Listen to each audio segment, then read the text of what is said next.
का सेक्शन याद करना है। तो सेक्शन याद करने से पहले आपको यह समझना होगा कि बेयर एक्ट को पढ़ना कैसे है, हम बेयर एक्ट के लैंग्वेज को पढ़े कैसे, कैसे पढ़ा जाता है बेयर एक्ट। जी हाँ, 7 साल का एक्सपीरियंस है मेरा, मैं 7 साल से बेयर एक्ट को पढ़ रहा हूं और इन 7 साल का एक्सपीरियंस मैं आपसे शेयर करूंगा और यह बता दूंगा आपको सिंपल लैंग्वेज में, आसान तरीके से कि बेयर एक्ट के लैंग्वेज को पढ़ना कैसे है। जिस दिन आप ये सीख जाओगे कि बेयर एक्ट के लैंग्वेज को पढ़ना कैसे या पढ़ा कैसे जाता है, उस दिन आपको बेयर एक्ट का हर एक सेक्शन याद हो जाएगा। अगर हम बात क्रिमिनल प्रोसीजर कोड का करें, मैं आपको हमेशा बोलता हूं कि जिस भी स्टूडेंट को बेयर एक्ट पढ़ना आ गया उसे लॉ पढ़ना आ गया। तो सबसे टिपिकल, सबसे टफ जो लैंग्वेज होता है बेयर एक्ट का, वो यूज हुआ होता है प्रोसीजरल पेपर में, सीआरपीसी, सीपीसी, एविडेंस, आईपीसी। मैं आपको एक एक करके बताऊंगा कि कैसे पढ़ना है। सिंपल तरीका है, सिंपल सा आसान तरीका है, फॉलो कर लो, याद हो जाएगा। तो याद करने से पहले, सेक्शन को याद करने से पहले क्या करना जरूरी है, हमको बेयर एक्ट के लैंग्वेज को समझना, बेयर एक्ट के लैंग्वेज को पकड़ बनाना उस पर। तो चलो देखते हैं कैसे होता है। तो आज की वीडियो को अगर देख रहे हो ना आप, तो सबसे पहले क्या करो, बेयर एक्ट निकालो। बेयर एक्ट को पास में रखो, तभी होगा ये पॉसिबल, तभी आप समझ पाओगे कि बेयर एक्ट के लैंग्वेज को पढ़ना कैसे है। तो आप जल्दी से बेयर एक्ट निकालो क्रिमिनल प्रोसीजर कोड का।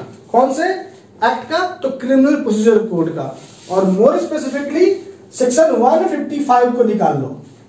सेक्शन 155 को क्या आपने निकाल लिया? मैं आपको कंसेप्ट भी समझा दूंगा, लेकिन सबसे इंपॉर्टेंट है कि लैंग्वेज कैसे पढ़ना है ये बात। तो बेयर एक्ट निकाल लिए, सेक्शन 155 निकाल लिए।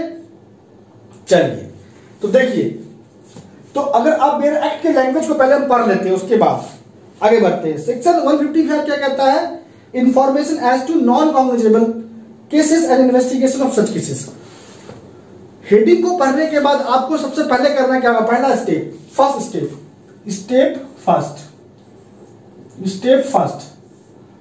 स्टेप पे आपको पहले ऑब्जेक्ट को समझना होगा। किसी भी सेक्शन का सबसे पहले काम आपको करना क्या है कि वो सेक्शन का ऑब्जेक्ट क्या है, मीन्स टू से वो सेक्शन कहना क्या चाहता है। तो आप हेडिंग को देखोगे 155 का, तो कहता है information in case of non cognizable cases and investigation of such cases. Information जो नॉन कॉग्निजेबल केसेस के संबंध में दिया जा रहा है और उस केस का, नॉन कॉग्निजेबल केस का इन्वेस्टिगेशन कैसे होगा, कौन करेगा, क्या प्रोसीजर है। तो ऑब्जेक्ट समझ में आ गया। अब देखो फर्दर प्रोसीड करते हैं, पहले आपको पढ़ के समझाते हैं। तो कहता है when information is given to an officer in charge of a police station about the commission within the local limits of such station of a non-cognizable offence, he shall enter or cause to be entered the substance of the information in a book to be kept by such officer in such form as state government may prescribe in this behalf and refer the informant to the magistrate। ये तो आपने पढ़ लिया, आप भी इसी तरीके से करते हो, पढ़ लेते हो, फिर बोलते हो यार समझ में नहीं आया, क्या कह दिया इतना लंबा चौड़ा बात। एक सब सेक्शन को उठा के आपको समझाएंगे ना, याद हो जाएगा, लैंग्वेज पकड़ बन जाएगा, पढ़ना कैसे एकदम याद हो जाएगा, समझ आ जाएगा कि अरे यार हम ऐसे बेयर एक्ट को पढ़ सकते हैं। देखो याद करने के लिए इस खोपड़ी के अंदर बात जाएगा तब तो याद रहेगा ना। तो खोपड़ी के अंदर बात कैसे जाएगा? जब आप खुद से पढ़ोगे। पढ़ना कैसे ये पहले सीख लो। तो पहला स्टेप क्या करना है आपको कि ऑब्जेक्ट को पहले पकड़ना है कि ऑब्जेक्ट क्या है सेक्शन का। उसके बाद दूसरा देखो स्टेप क्या है, स्टेप 2। स्टेप 2 में आप क्या करोगे?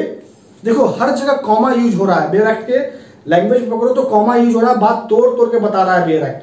बेयर एक्ट का जो लैंग्वेज है किसी भी सेक्शन का उठा के देख लो, वो बातों को तोड़ तोड़ के समझा रहा है। तो हम लोग क्या करते हैं एज ए लॉ स्टूडेंट, पूरे सेक्शन को एक एग्जांपल लेके सब सेक्शन का ही बात करो तो उसको एक साथ पढ़ लेते हैं, उसके बाद कंक्लूड करने का कोशिश करते हैं एक साथ, समझ नहीं आएगा। तो दूसरा स्टेप में क्या करना है, आपको डिवाइड करना है, डिवाइड इनटू पार्ट्स। आप अभी आपको थोड़ा टाइम लगेगा इस बात को समझने में, लेकिन अगर हैबिट हो जाएगा ना तो फिर आपको क्विकली हो जाएगा, एक चुटकी में याद होगा, एक चुटकी में आप समझोगे। तो दूसरा स्टेप में क्या करना है, डिवाइड करना है प्रोविजन को पार्ट में। जैसे देखो सबसेक्शन 1 को हमने डिवाइड कर दिया 1 2 3 4 5 5 पार्ट में हम लोगों ने डिवाइड कर दिया। कैसे देखो, कहता है भाई अब देखो ये सिंपल है, बहुत इजी है, और जो हिंदी वर्ग के स्टूडेंट्स हैं वो लोग को एक बात बता देते हैं हम कि हिंदी पढ़ना बहुत मुश्किल है, इंग्लिश बहुत आसान है, बहुत आसान है। तो देखिए कैसे करना है। तो कहता है कि when information given to an officer in charge, तो सबसे पहले देखो इतना तो समझ में आ जाएगा कि पहला पार्ट में कि इंफॉर्मेशन दिया गया officer in charge of the police station. कोई दिक्कत है ये सिंपल लैंग्वेज को याद समझने में कोई दिक्कत है? When information is given to an officer in charge of the police station, समझ में आ रहा कि जब इंफॉर्मेशन दिया गया officer in charge of the police station को, पहला स्टेप। दूसरा देखो क्या कहता है, अब यहां पे ये ऑफिसर इंचार्ज कौन होगा, किस ऑफिसर इंचार्ज का बात कर रहा है? तो देखो दूसरा पॉइंट कहता है, दूसरा जो डिवाइडेड पार्ट है वो कहता है within whose local limit non cognizable offence committed. हमने कोई फेरबदल नहीं किया लैंग्वेज के साथ, जो लैंग्वेज है सब सेक्शन 1 का वही हुबहू बोर्ड पे निकाल रख दिए हैं लाके। तो कहता है कि वो ऑफिसर इंचार्ज जिसके लोकल लिमिट्स के अंतर्गत वो नॉन कॉग्निजेबल ऑफेंस हुआ है, उसी के रिस्पेक्ट में इंफॉर्मेशन दिया गया है ऑफिसर इंचार्ज को। ये सब बात भूल जाना, अभी ये सब पार्ट को भूल जाना। फिर दो पॉइंट जो आप लोगों ने पढ़ा उसको कोरिलेट करो कि यहाँ इंफॉर्मेशन दिया गया ऑफिसर इंचार्ज को, तो किस ऑफिसर इंचार्ज को? तो बता दिया गया जिसके लोकल लिमिट्स में नॉन कॉग्निजेबल ऑफेंस हुआ है। अब दैट मींस टू से कि इंफॉर्मेशन नॉन कॉग्निजेबल ऑफेंस का दिया गया है। चलो ये दोनों पॉइंट को आराम से समझ गए, अब फर्दर प्रोसीड करो। उसके अब क्या होगा, अब देखो अब दिमाग लगाना है कि इंफॉर्मेशन दे दिया गया ऑफिसर इंचार्ज को। तो तीसरा नंबर पॉइंट हो गया, कहता है ही मतलब कौन? Officer in charge of the police station क्या करेगा? तो कहता है he is an enter or cause to be entered the substance of information. तो क्या करेगा वो? उस इंफॉर्मेशन को या तो इंटर करेगा खुद से, या काउज टू बी इंटर, या अपने सबऑर्डिनेट को कहेगा कि तुम इसको रजिस्टर्ड कर लो, इस इंफॉर्मेशन को, जो इंफॉर्मेशन उसको रजिस्टर्ड कर लो। ये तो समझ में आ गया। अब देखो फिर कहता है रजिस्टर्ड कर लो, कहां रजिस्टर्ड कर लो? तो देखो कहता है in such book to be kept by such officer.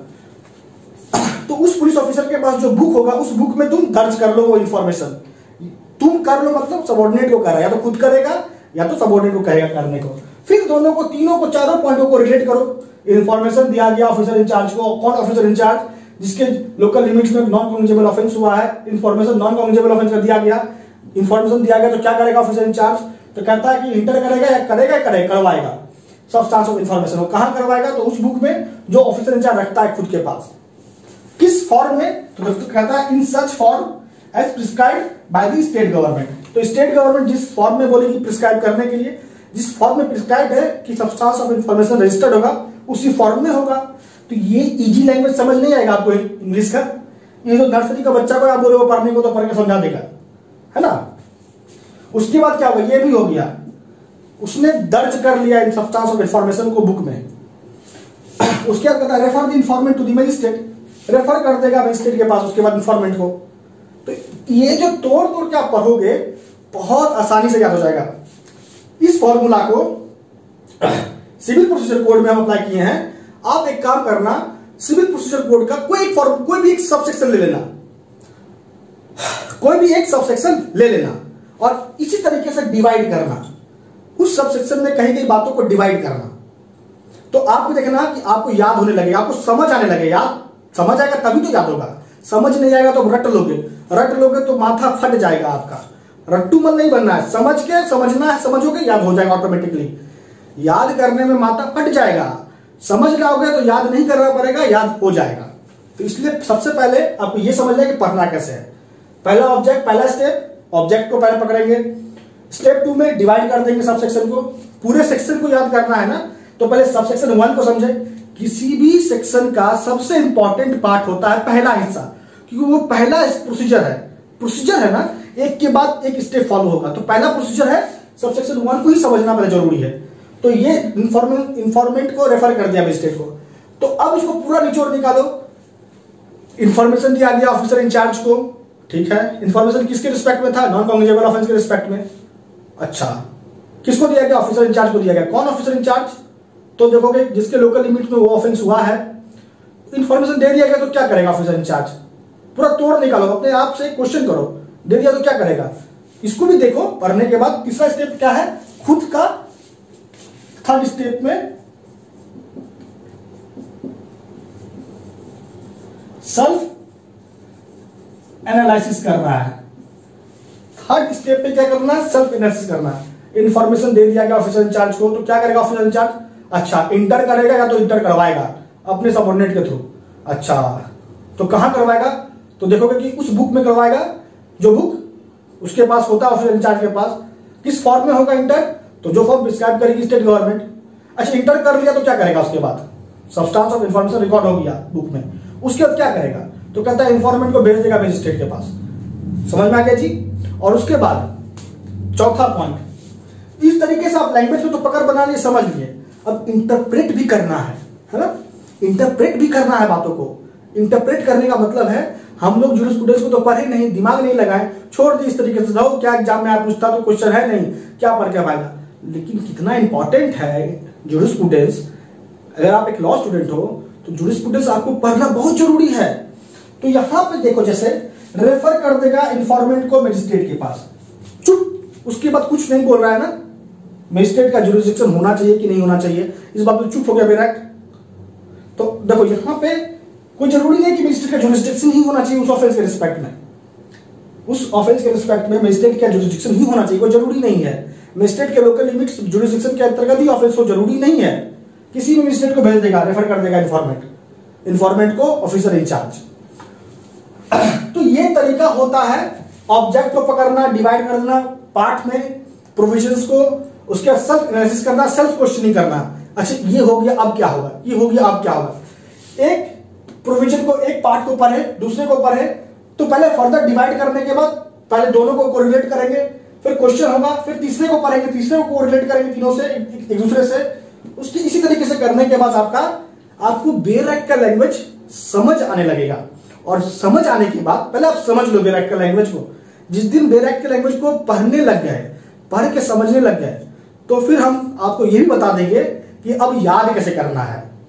याद कैसे करना है? तो सबसे पहला आपको काम क्या करना है कि बेयर एक्ट के लैंग्वेज को पकड़ बनाना है, समझना है कि कैसे पढ़ना है हमको बेयर एक्ट का लैंग्वेज।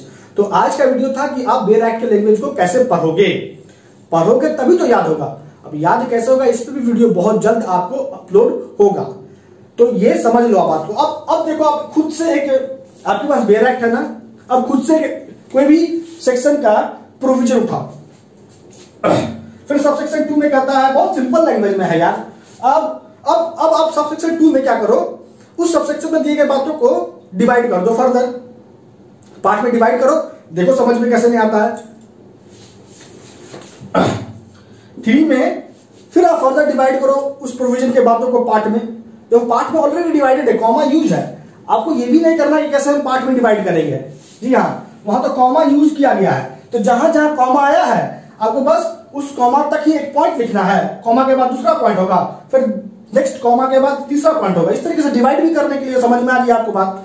तो डिवाइड करो, देखो समझ में आता है कि नहीं। और किसी भी आईपीसी का, सिविल प्रोसीजर कोड का, एविडेंस एक्ट का, किसी भी एक्ट का आप उठा लो और ये फॉर्मूला को ऑप्ट कर लो। माय डियर फ्रेंड, आपको लैंग्वेज बेयर एक्ट का पढ़ने आ जाएगा और समझ में भी आने लगेगा। और सबसे इंपॉर्टेंट, ये फॉर्मूला आपको थोड़ा अगर शुरुआत होगा तो दिक्कत होगा, इसको कंटिन्यूअसली बनाए रखोगे, हैबिट में तब्दील कर दोगे, तब आपको आराम से एक बार में भी पढ़ोगे तो याद हो जाएगा। तो चौथा स्टेप में क्या करना है, सो कंटिन्यूटी बना के रखना है।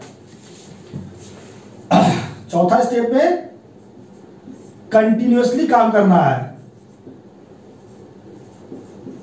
कंटिन्यूअसली लगातार इस पर फोकस करते रहना, लगातार रिपीट एंड रिपीट करना है। फिर देखोगे आप ऑटोमेटिकली एक बार में पूरा सेक्शन पढ़ोगे, याद हो जाएगा, समझ में आने लगेगा। अरे समझ में आएगा तभी तो याद होगा। तो पहले बेयर एक्ट के लैंग्वेज को कैसे पढ़ना है, ये था आज का वीडियो अगर अच्छा लगा है तो लाइक जरूर कीजिएगा। अगर कोई भी पर्सनल क्वारी है तो मुझे टेलीग्राम पे फॉलो कर लीजिए, लिंक आपको डिस्क्रिप्शन में मिल जाएगा। और इस वीडियो को पूरा शेयर कीजिए, अपने स्टडी ग्रुप में पूरा शेयर कीजिए, जरूर से जरूर शेयर कीजिए। थैंक यू सो मच कि आप हमारे साथ जुड़े हुए हो, और जो कुछ भी है आपकी बदौलत है। तो इसी तरीके से प्यार बनाए रखिए, आपका प्यार ही मेरे लिए बहुत कुछ है। धन्यवाद।